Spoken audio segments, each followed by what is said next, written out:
Shalom, selamat malam Bapak Ibu Saudara yang dikasihi Tuhan Yesus Kristus. Selamat kita berjumpa kembali dalam renungan pada malam hari ini. Saya berdoa dan berharap saudara semua ada dalam keadaan yang baik, penuh sukacita, kuat dalam iman, dan selalu berlimpah berkat Tuhan. Sebelum kita mendengarkan renungan firman Tuhan, mari kita berdoa. Bapa kami yang di sorga, Bapa dalam nama Tuhan Yesus Kristus, kami mengucap syukur Tuhan untuk berkat kemurahan-Mu, pertolongan-Mu, penyertaan-Mu di sepanjang hari ini. Tuhan sudah memampukan kami untuk melewati semuanya. Kembali saat ini kami mau mendengarkan kebenaran firman-Mu. Urapilah kami supaya kami mengerti dan mentaati akan setiap kehendak-Mu. Dalam nama Tuhan Yesus kami berdoa. Haleluya. Amin. Saudara yang dikasih Tuhan, ayat firman Tuhan saat ini terdapat dalam kitab Imamat pasal 9 ayat 23 sampai 24. Tertulis demikian. Masuklah Musa dan Harun ke dalam kemah pertemuan. Setelah keluar, mereka memberkati bangsa itu. Lalu tampaklah kemuliaan Tuhan kepada segenap bangsa itu. Dan keluarlah api dari hadapan Tuhan, lalu menghanguskan korban bakaran dan segala lemak di atas mezbah. Tatkala seluruh bangsa itu melihatnya, bersorak-sorailah mereka, lalu sujud menyembah. Saudara yang dikasih Tuhan, orang-orang Yahudi mempunyai kebiasaan sujud. Begitu juga orang-orang Kristen mula-mula, dan sebagian kecil denominasi Kristen, yaitu Kristen Ortodoks pada saat ini, masih mempunyai ritual sujud menyembah. Agama lain ada yang mengklaim bahwa Abraham, Musa, Ismail, dan Yakub adalah seagama dengan mereka. Sebaliknya, ada juga dari mereka yang mengklaim bahwa agama mereka adalah agama yang paling mengikuti Yahudi, hanya gara-gara soal sujud ini. Dan anehnya, sebagian lagi mengklaim bahwa orang-orang Yahudi mengikuti cara ritual agama mereka, padahal agama mereka datangnya belakangan. Klaim-klaim semacam ini adalah klaim yang sembarangan, tidak benar, dan tidak berdasarkan pada fakta sejarah.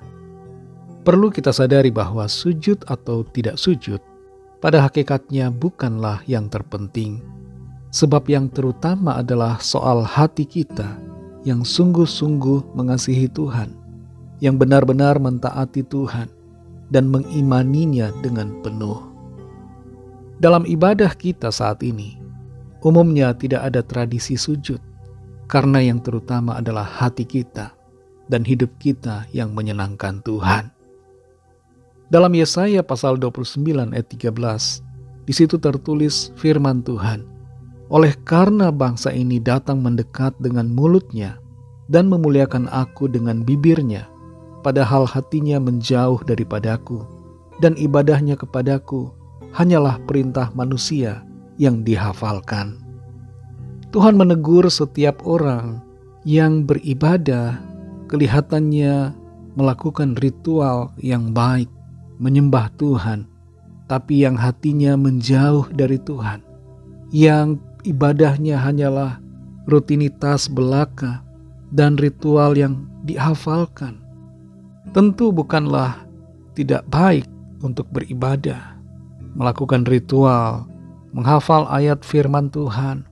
Itu semuanya baik, tapi jauh lebih baik daripada itu adalah hati yang sungguh-sungguh mengasihi Tuhan. Percuma kalau kita beribadah, kita sujud, mengangkat tangan, menyembah, berdoa, kalau hati kita tidak tertuju kepada Tuhan. Ada kisah tentang seorang suami dan istri yang setiap hari suaminya selalu berkata kepada istrinya, "Aku sayang kamu, aku mencintaimu." Istrinya pun demikian. Istrinya berkata kepada suaminya, "Aku sayang kamu, aku cinta kamu dengan segenap hatiku. Tidak ada yang lain aku cintai selain engkau." Tapi kenyataannya, baik suami ini dan juga istrinya, mereka berdua sama-sama punya selingkuhan masing-masing. Sang suami punya wanita idaman lain, sang istri punya pria idaman lain. Jadi kata-kata mereka hanyalah kata-kata yang kosong. Begitulah adanya ibadah yang tanpa disertai hati yang mengasihi Tuhan. Ibadah, ritual apapun adalah kosong dan sia-sia di mata Tuhan kalau hati kita tidak sungguh-sungguh mengasihinya. Ibadah yang sejati bukanlah soal sujud, bukanlah soal ritual-ritual tertentu, tapi soal hubungan pribadi kita dengan Tuhan. Soal hati yang menyembah Tuhan. Ibadah yang sejati di hadapan Tuhan adalah hati dan kehidupan kita yang kita persembahkan kepada Tuhan. Saudara yang dikasihi Tuhan, bagaimana kondisi hati kita saat ini? Apakah hati kita tertuju kepada Tuhan Yesus? Ataukah tertuju kepada yang lain? Apakah kita pergi beribadah setiap minggu di gereja, tapi hati kita tidak mengasihi Tuhan? Mari miliki hati yang sungguh mengasihi Tuhan, yang menyembah Tuhan, yang senantiasa mengutamakan Tuhan di atas segalanya. Biarlah Tuhan disenangkan dengan hati dan kehidupan kita yang senantiasa sungguh dipersembahkan kepadanya. Mari kita berdoa. Terima kasih Tuhan Yesus, kami mengucap syukur Bapa untuk firman-Mu. Firman-Mu kembali mengajar kami bagaimana hati kami harus kami jaga. Hati kami yang Tuhan inginkan dan rindukan bukan soal rutinitas, ritual, dan berbagai kebiasaan ibadah, tapi sungguh-sungguh Engkau merindukan hati kami yang mengasihi-Mu, yang sungguh percaya kepadamu, hati yang sujud menyembah Tuhan. Tolong kami Tuhan, supaya kami sungguh-sungguh berkenan di hadapan-Mu, lewat hati kami yang menyembah-Mu, hati kami yang mengasihi-Mu.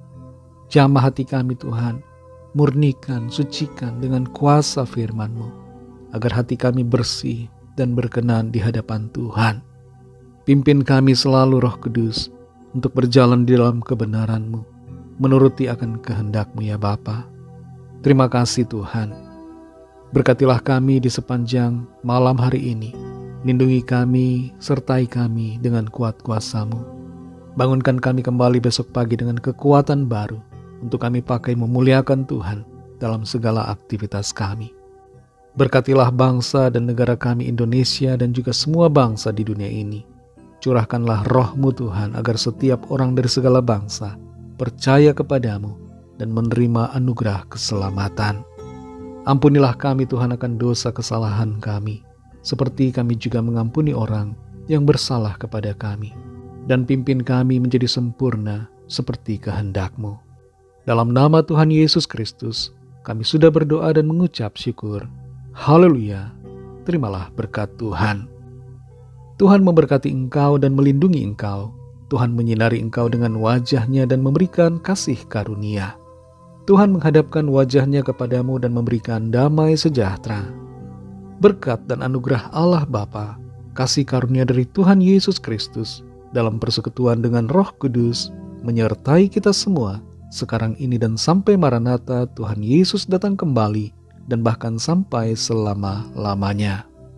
Dalam berkat nama Tuhan Yesus Kristus, haleluya, amin. Puji Tuhan, saudara yang dikasihi Tuhan, saya percaya firman Tuhan menjadi berkat dan kekuatan buat saudara semua, dan Roh Kudus akan menolong saudara untuk lebih lagi memahami kebenaran firman Tuhan dan hidup dalam kemenangan. Tuhan Yesus memberkati saudara semua. Sampai jumpa dalam renungan yang berikutnya. Haleluya.